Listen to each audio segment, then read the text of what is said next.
सभी को नमस्कार। कैसे हैं आप? यहां आकर हमेशा की तरह अच्छा लगा। आज शुक्रवार है ना? कई लोगों के लिए सप्ताहांत की शानदार शुरुआत और 14 मार्च है। आशा है आप जहां भी हों, आपका दिन अच्छा बीत रहा हो। चलिए अब आपको ऑन पैसिव की जानकारी देते हैं। आपने शायद देखा होगा कि ओईएस में लॉग इन नहीं हो पा रहा है। ये कह रहा होगा कि ईमेल और पासवर्ड गलत हैं। इसका मतलब है कि वे पीछे से काम कर रहे हैं। अपना पासवर्ड बदलकर मत देखिए कि क्या यह काम करता है। फिलहाल किसी की भी इकोसिस्टम तक पहुंच नहीं है। वे उस क्षेत्र पर काम कर रहे हैं। हमारे सीईओ अश्मी फराह इसके बारे में जानते हैं और जल्द ही इसे ठीक करेंगे।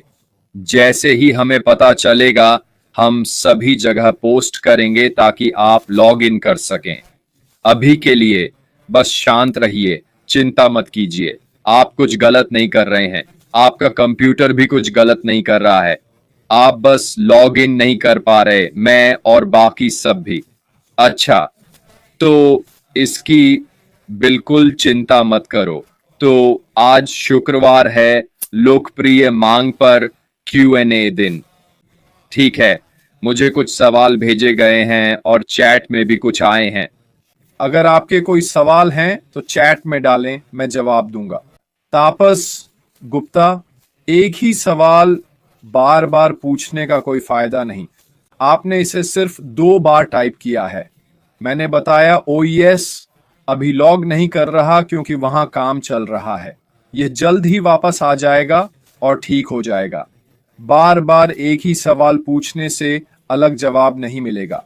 हम एन लॉन्ग के 2 सवालों से शुरू करेंगे, फिर वेन के ईमेल वाले सवाल। एन लॉन्ग का पहला सवाल, क्या कई पोजीशन रखना अभी भी फायदेमंद होगा? बढ़िया सवाल। हम में से कई लोगों के पास ऑन पैसिव में कई पद हैं। मेरे पास भी हैं और मुझे पता है कि कई लोगों के पास भी ऐसे ही कई पद हैं। तो क्या ऐसा करना हमारे लिए फायदेमंद होगा? बहुत अच्छा सवाल। हम जानते हैं कि हर पद अपने आप में आय का एक अलग स्रोत है। ठीक है, तो हम यह जानते हैं। यह बिल्कुल नहीं बदला है और ऐसा नहीं लगता कि यह आगे चलकर फायदेमंद नहीं होगा।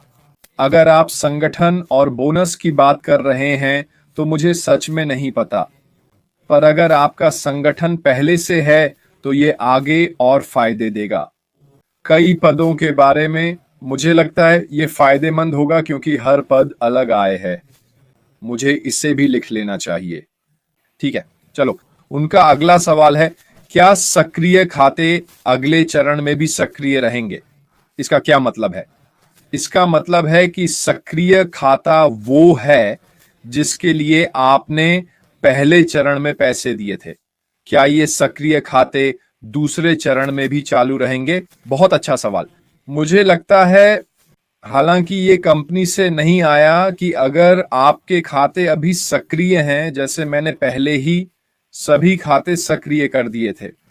मेरा मानना है कि एक ग्रेस पीरियड होगा जो कुछ समय तक चलेगा उन लोगों के लिए जिन्होंने रोग से पहले खाते सक्रिय किए थे। मुझे लगता है कि ये अगले चरण तक चलेगा। हो सकता है मैं बिल्कुल गलत हूं। उम्मीद है मैं गलत नहीं हूं, क्योंकि मैंने और बहुत लोगों ने खाते सक्रिय करने में काफी पैसे लगाए हैं। तो मुझे लगता है कि इसे आगे बढ़ाया जाएगा, पर हमें इंतजार करके देखना होगा। लेकिन यही मेरा सबसे अच्छा अनुमान है जो मैं इस बारे में कर सकता हूं। अगला सवाल जो मैं पूछने जा रहा हूं वो वैन ग्लेडिंग का है। माइकल शैंपेन के सवाल पर संक्षेप में। राजनीति मत करो दोस्त, यह सवाल मैं नहीं जवाब दूंगा। एलोन मस्क और ट्रंप हमारे लिए अच्छे हैं या नहीं, इस पर मैं नहीं जाऊंगा। यह ऐसा विषय नहीं है जिस पर मैं बोलूंगा। ऐसे सवाल पूछने के लिए कई अन्य मंच हैं, वहां पूछें। ठीक है, वैन ग्लेडिंग अगस्त 2018 से संस्थापक। बहुत बढ़िया। आज के Q&A के लिए ईमेल से संपर्क करने का शुक्रिया। पहला सवाल, कौन सी तकनीक पैसिव इकोसिस्टम को 5 साल में सबसे ज्यादा प्रभावित करेगी? बहुत अच्छा सवाल। मैं बस अपनी राय दे सकता हूं। पता नहीं इनमें से कुछ हमारे इकोसिस्टम या सेवाओं में लागू होगा या नहीं, लेकिन पिछले साल से अब तक कितनी नई AI तकनीक आई है जिसके बारे में हम जानते हैं। उदाहरण के लिए चैट जीपीटी को देखें या फिर डीप सीक को देखें। ये सभी तकनीकें पिछले 12 महीनों में ही आई हैं। क्या मुझे लगता है कि वे हमारे इकोसिस्टम और प्रोडक्ट्स में जुड़ेंगी? हाँ, अगर हम इस मौजूदा टेक्नोलॉजी का इस्तेमाल न करें तो यह मूर्खता होगी।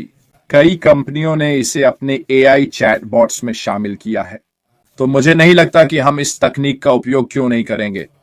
क्वांटम फिजिक्स की बात करें तो यह अभी एक बड़ा बज़वर्ड है। ये क्वांटम कंप्यूटिंग की उन्नत अवस्था है जो सब कुछ तेज करती है। क्या मुझे लगता है कि क्वांटम कंप्यूटिंग भी हमारे साथ जुड़ेगी? हाँ, क्यों नहीं। नई तकनीक का उपयोग करके आगे बढ़ने में हम अग्रणी क्यों न बने। टेक्स्ट टू स्पीच और स्पीच टू स्पीच अनुवाद, मुझे यकीन है कि हम इसका उपयोग करेंगे और अपने उत्पादों में भी आगे बढ़ेंगे। और निश्चित रूप से ब्लॉकचेन तकनीक के अन्य पहलू जो मेरे विचार से हमारे पारिस्थितिकी तंत्र और उत्पादों पर बड़ा प्रभाव डालेंगे, क्योंकि यह वॉलेट एकीकरण, धन हस्तांतरण और अन्य चीजों को बहुत आसान बना देता है। मेरा मानना है कि यह हमारा एक बड़ा हिस्सा होगा। तो क्या मुझे लगता है कि ये सभी भविष्य में उपयोग किए जाएंगे? हाँ, शायद हो सकता है, देखना होगा, लेकिन मुझे लगता है कि यह कुछ ऐसा होगा जो एकीकृत होगा। चैट में प्रश्न पूछने वालों का बहुत बहुत धन्यवाद। मैं उनका जवाब दूंगा। वैन का अगला सवाल था, हमारा प्रोडक्ट बाकी AI संचालित बिजनेस और ऑटोमेशन प्लेटफॉर्म से कैसे अलग होगा? बढ़िया सवाल। यानी हमें दूसरों से क्या अलग बनाएगा? ये वो एक चीज है जो हमारी सफलता का राज होगी। ये वो एक चीज है जो हमें सबसे अलग बनाएगी। और मेरे लिए इसके 2 पहलू हैं। एक है मूल्य जो हम देंगे और दूसरा है कीमत। अगर हम बेहतर मूल्य दे सकें तो बेहतर मूल्य का क्या मतलब? यह ग्राहक के नजरिए से 2 समान चीजों को देखना है। एक यह देता है, दूसरा वह देता है। वे कीमत देखेंगे।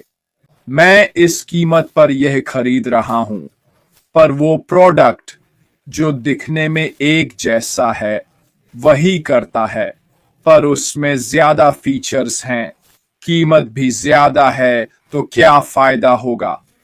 हम यह रोज करते हैं। जब आप बाजार जाते हैं तो आप ऑफर, घरेलू ब्रांड और सस्ती पर अच्छी चीजें खोजते हैं।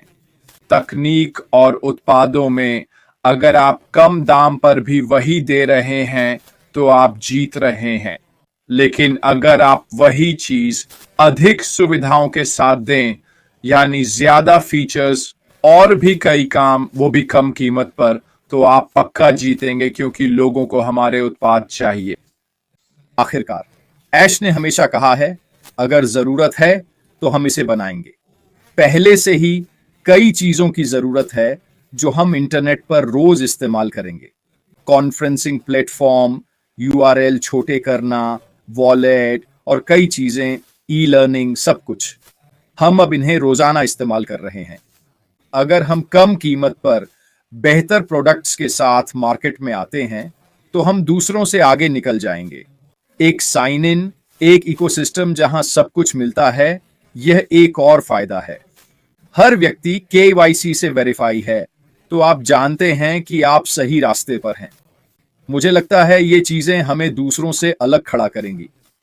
वेन से एक और सवाल है, पर मैं अभी चैट पर जाना चाहता हूं। मुझे दक्षिण अफ्रीका की रोज को ढूंढना है। उसका एक सवाल था, कहां हो तुम रोज? मैं ऊपर स्क्रॉल कर रहा हूं। फिर हम ब्रदर मैन की ओर जाएंगे। वहां तुम हो रोज, दक्षिण अफ्रीका की रोज। सवाल, पता नहीं क्या ये पहले पूछा गया था। क्या भुगतान किए गए पर क्रेडिट न हुए सब्सक्रिप्शन को कंपनी ट्रैक कर पाएगी? मुझे लगता है हाँ, यही जवाब है। याद रखें, हमें बताया गया था कि सिस्टम का 100% डेटा रिकवर हो गया है। अगर ये सच है तो इसका मतलब है कि सिस्टम में हुए सभी लेन देन का रिकॉर्ड मौजूद होगा। तो रोज मुझे लगता है कि अगले चरण में ये सब सुलझ जाएगा। ब्रदरमैन का एक सवाल है, क्या आपको लगता है ऐश नया एनडीए चाहेंगे जो फाउंडर्स के लिए फायदेमंद हो? ठीक है, इसे दो हिस्सों में लेते हैं। बिल्कुल ठीक। क्या मुझे लगता है एक नया एनडीए आएगा? हाँ, बिल्कुल। ये मेरी राय है। मैं ऐसा क्यों सोचता हूं? क्योंकि हर चीज का नया रूप आने वाला है। हमारा पूरा इकोसिस्टम भी नया हो सकता है। मुझे पक्का नहीं पता, पर सीईओ ने बताया है कि मौजूदा प्रोडक्ट्स और सेवाओं को नया रूप मिलेगा। वे बदल जाएंगे। मुझे लगता है कि पुरानी गलतियों को भी सुधारना होगा। इसमें यह भी शामिल है कि क्या मान्य है और क्या नहीं, उसे लिखित रूप में स्पष्ट किया जाए। यह हमारे नए एनडीए का हिस्सा होगा जिस पर हमें साइन करना होगा। याद रखें, प्रोडक्ट्स का इस्तेमाल करने के लिए एनडीए साइन करना जरूरी नहीं है। एनडीए तभी जरूरी है जब आप कमीशन कमाने के लिए अफिलिएट बनना चाहते हैं। प्रोडक्ट्स और सेवाओं के लिए एनडीए साइन करना जरूरी नहीं है, लेकिन कमीशन पाने के लिए आपको एनडीए मानना होगा। यदि आप इससे सहमत नहीं हैं, तो इस पर हस्ताक्षर न करें, लेकिन आपको संबद्ध होने की अनुमति नहीं दी जा सकेगी। तो यह मुझे अगले एक पर ले जाता है। क्या आपको लगता है कि इस नए एनडीए के होने से संस्थापकों को फायदा होगा? हाँ, मुझसे हो सकता है। एक गैर प्रकटीकरण समझौता 2 गुना है कंपनी की रक्षा के लिए, लेकिन उस व्यक्ति की रक्षा करने के लिए भी जिसने इस पर हस्ताक्षर किए हैं, क्योंकि यह बताता है और यह निर्धारित करता है कि कंपनी को क्या करना है, जहां तक यह सौदेबाजी का हिस्सा है। जितना हमारे पास है सौदेबाजी के हमारे पक्ष के रूप में करने के लिए। तो क्या मुझे लगता है कि यह फायदेमंद होने जा रहा है? हाँ, मुझसे हो सकता है। क्या मुझे विश्वास है कि हमें एक नए एनडीए पर हस्ताक्षर करना होगा? हाँ, मुझसे हो सकता है, लेकिन निश्चित रूप से हमें इंतजार करना होगा और देखना होगा। हालांकि अच्छे सवाल, मुझे ये सवाल बहुत पसंद है।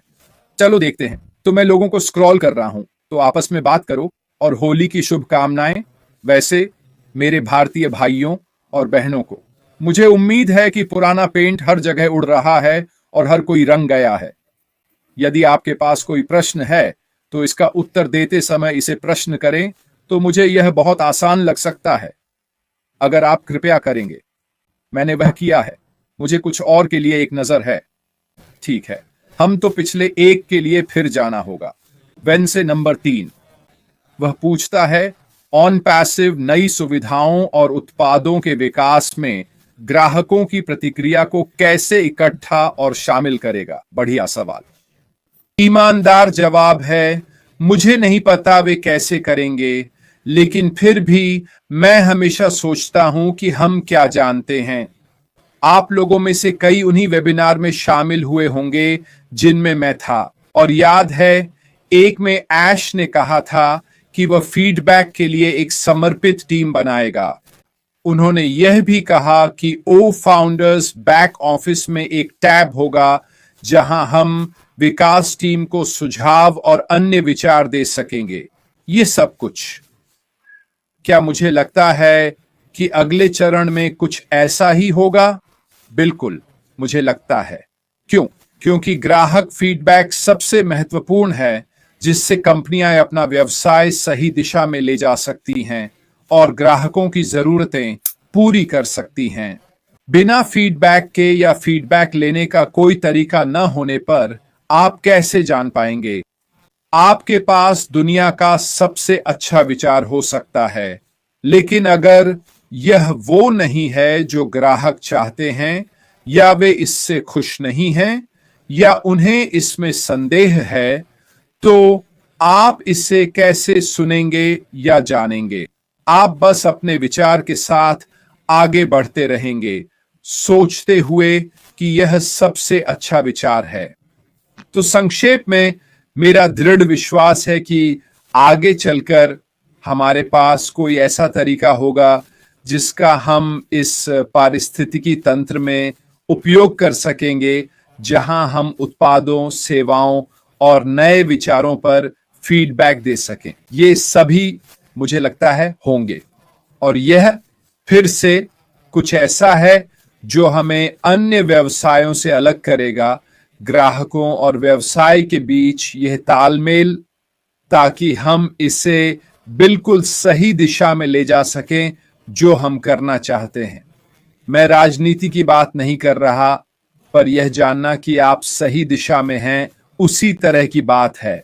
डोनाल्ड ट्रंप अपना खुद का प्लेटफॉर्म पाने से पहले हमेशा एक्स के बड़े उपयोग करता रहे हैं, और क्या आपने देखा कि वह हमेशा और अब भी अपने मंच पर विचार या योजनाएं पहले से ही साझा करता है? आपको क्या लगता है वह ऐसा क्यों करता है? क्योंकि यह उसका तरीका है लोगों की प्रतिक्रिया से जानने का कि यह अच्छा विचार है या बुरा। यह लोगों को अंदाजा देता है कि क्या वे सही कर रहे हैं, क्या ये वही है जो लोग अच्छा या बुरा विचार मानते हैं। इसीलिए मुझे लगता है कि चाहे वे चैटबॉट, फॉर्म या समर्पित ईमेल का उपयोग करें, मेरा मानना है कि यह निश्चित रूप से कुछ ऐसा होगा जो अगले चरण में उपयोग किया जाएगा। पेट्रिसिया ग्रीन का एक सवाल है, मैं ओ फाउंडर्स में नहीं जा पा रहा हूं, क्या यह अभी ऐसा ही है? ओ फाउंडर्स बहुत लंबे समय से उपलब्ध नहीं है, कोई भी ओ फाउंडर्स में प्रवेश नहीं कर पा रहा है। यह लाइव नहीं है, यह कम से कम सितंबर 2024 से लाइव नहीं रहा है। अगर आप अपने ओईएस सिस्टम की बात कर रहे हैं तो वो मेंटेनेंस में नहीं है, बस अभी लॉगिन नहीं हो पा रहा है। इस वक्त लाल रंग में एरर मैसेज आएगा कि पासवर्ड या यूजर नेम गलत है। दोस्तों, उसे बदलने की कोशिश मत करो, इससे कुछ फर्क नहीं पड़ेगा। बस पर्दे के पीछे काम चल रहा है, उन्हें इसके बारे में पता है, हमारे सीईओ को इसकी जानकारी दे दी गई है। कृपया ऐसा मत करिए। कर्नल डैनियल ली का एक सवाल है, क्या नया प्राइवेट क्रेडिट यूनियन आने वाला है जो हर फाउंडर को मास्टर कार्ड या वीसा डेबिट कार्ड देगा? बढ़िया सवाल। फिर से हम जो जानते हैं उस पर गौर करें। हम पहले से जानते हैं कि ये किसी न किसी रूप में हम सब के लिए प्लान में था, और अगर आपको याद हो, इसे पहले भारत में उपयोग के लिए शुरू किया जाना था। ये सभी समस्याओं के होने से पहले की बात है, तो मुझे कोई कारण नहीं दिखता कि भविष्य में ऐसा क्यों नहीं होगा। जाहिर है, नया चरण, नया संस्करण या जो भी नया आने वाला है, ठीक है, निश्चित रूप से यह हमारे सीईओ पर निर्भर करेगा कि वे इसे ऑन पैसिव के अगले चरण में शामिल करना चाहते हैं या नहीं। मेरा मानना है कि जैसे वॉलेट अभी ब्लॉकचेन ओकॉइन डिजाइन में सेट है, ये निश्चित रूप से भविष्य में उपयोग किया जाएगा। ये ओकॉइंस और आपके वॉलेट में फंड का उपयोग करना बहुत आसान बनाता है, इसलिए मैं व्यक्तिगत रूप से मानता हूं कि इसका उपयोग किया जाएगा। अगर आपको याद हो, जब हमारे सीईओ ने हमें इसके बारे में बताया था, तो उन्होंने यह भी कहा था कि इसके कुछ हिस्से ऐसे होंगे जिन्हें हम पुनर्विक्रय कर कमीशन कमा सकेंगे। छोटे प्रतिशत भी होंगे, जितना आप इसे इस्तेमाल करेंगे उतना ही किकबैक और फायदे मिलेंगे। तो हाँ, मुझे लगता है कि ये आगे चलकर एकीकृत होगा। किस तरह से, ये मुझे नहीं पता, लेकिन ये एक अच्छा सवाल है। ब्रदर मैन का एक और सवाल है, क्या आपको लगता है कि ऐश वफादारी के लिए संस्थापकों को ज्यादा फायदे देगी? ये एक अच्छा सवाल है, ये वाकई बहुत अच्छा सवाल है। चलो इसके बारे में तार्किक तरीके से सोचते हैं। वह जानता है कि जो उसके वफादार रहे हैं उनका वह बहुत आभारी है। उसने कई बार कहा है, हाल के पॉपअप में भी कहा था, उसने कहा कि हम सब इस बिजनेस के बारे में कितने जानकार और वफादार हैं। वह वफादारी का जिक्र बार बार करता है ना? तो वह वफादार लोगों को किसी न किसी तरह से पुरस्कृत क्यों नहीं करेगा? ये कैसे होगा, वह क्या करेगा, मुझे नहीं पता, लेकिन क्या मुझे लगता है कि वह वफादार संस्थापकों को कुछ वापस दे सकता है जो ऑन पैसिव के अगले चरण तक उसके साथ रहे हैं? मुझे नहीं लगता कि वह उस वफादारी के लिए अपने तरीके से हमारी मदद करने से इनकार करेगा। इससे क्या फायदा होगा मैं नहीं जानता, पर मुझे आश्चर्य नहीं होगा अगर वह हम सब के लिए कुछ ऐसा करे, क्योंकि हम सब उसे जानते हैं। लेकिन एक अच्छा सवाल था, मुझे यह सवाल पसंद आया। ठीक है, हम 2 और सवाल लेंगे और फिर इस हफ्ते के लिए समाप्त करेंगे। मैं अगले हफ्ते वापस आऊंगा। अगर आपके कोई सवाल हैं तो मुझे ईमेल या टेक्स्ट कर सकते हैं। दोनों तरीके ठीक हैं। तो मैं और सवालों की तलाश में हूं। लेविन बेनी ने मुझे एक प्यारा सुपर स्टिकर भेजा। वह कहती हैं, ऑन पैसिव की अवधारणा ही मुझे रोज भविष्य के लिए उत्साहित करती है। आप बिल्कुल सही कह रही हैं। क्या आप जानते हैं, ऑन पैसिव की अवधारणा वाकई अब तक की सबसे खूबसूरत चीजों में से एक है। अगर आप सोचें कि यह कितना आसान, सरल पर अद्भुत है, तो ये आपको रोमांचित कर देगा। पियरे एटकिंस, क्या आप जानते हैं कि रजिस्ट्रेशन फीस कितनी होगी? नहीं, मुझे अफसोस है, कोई नहीं जानता कि आगे रजिस्ट्रेशन फीस क्या होगी। जाहिर है, जब फेज 2 लाइव होगा तब यह स्पष्ट हो जाएगा, है ना? तो तब तक मुझे नहीं पता, दुर्भाग्य से। ठीक है, कोई और सवाल? अगर कोई रह गया हो तो फिर से पूछ लें, मैं जवाब देने की पूरी कोशिश करूंगा। अगर नहीं तो हम यहीं समाप्त करेंगे। अच्छा, ठीक है, लगता है कि आज के सवाल इतने ही थे। उम्मीद है मैंने सवालों का सही जवाब दिया होगा। याद रखें, ये सब मेरी राय है, ठीक है? कंपनी की तरफ से कुछ नहीं। मुझे इस बारे में बताया गया है। मैं बस वही बता रहा हूं जो मुझे याद है, ताकि आपके सवालों का जवाब दे सकूं। सिर्फ एक व्यक्ति है जो इन सभी जवाबों को जानता है, और वो हैं हमारे सीईओ अशरफ फराह। लेकिन एक बात पक्की है, मुझे यकीन है कि ऑन पैसिव का अगला चरण हमारी सोच से कहीं बड़ा होगा। यह हमारी उम्मीद से कहीं ज्यादा गतिशील होगा। और दूसरी बात, यह कुछ बिल्कुल नया और ताजा होगा जो हमने पहले नहीं देखा। तो क्या मुझे लगता है कि हम करीब हैं? बिल्कुल, हम वाकई हैं। तो देखिए, चीजें बेहतर हो रही हैं। मुझे लगता है कि भविष्य बहुत उज्जवल है। मैं बेहद उत्साहित हूं। मुझे उम्मीद है आप भी हैं, दूर भी हैं। अगले शुक्रवार फिर मिल